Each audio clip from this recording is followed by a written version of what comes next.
Morning. I grew up in a pretty non-religious home most of my life. For many of my formative years, I went to a Unitarian church, and then in high school and college, none at all. And one of the greatest things, though, about attending that church when I was younger was that we had a Sunday school curriculum where we as a class went to many different churches across the city to learn about other faith practices. And of all of them, I have to say I was, for some reason, most drawn to the Catholic and Lutheran services we attended. There was something about the ritual and communal practice that really spoke to me.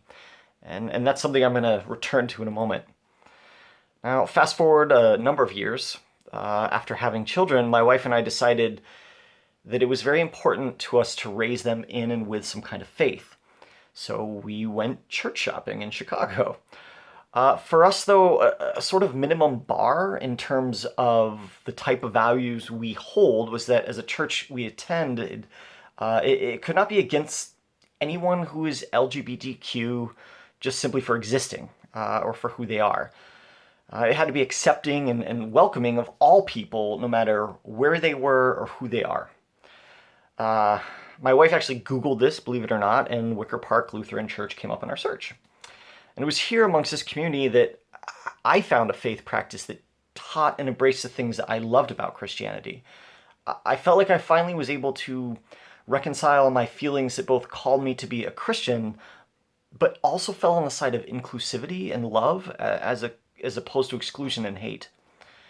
And one of the things that had helped me to grow so much my faith over the last 3 years is actually this ritual. Like I said I'd come back to this.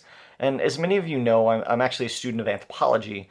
And after many years of study, one thing I've learned is that humans seek out and create rituals. It seems to be hardwired into us.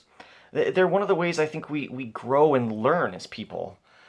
And the community here does such a great job of connecting the stories and rituals we've practiced as Christians for thousands of years to our current lives. And I'll never forget what Pastor Jason said when we became members of this church. He said, "You'll be disappointed in me. You'll be disappointed in this church." And this statement actually had a really great impact on me. It reaffirmed that as I recognize my own struggle, to be better, to be more open and kind, and to follow the timeless teachings of our faith in today's world, so is the church also working toward the same ends. And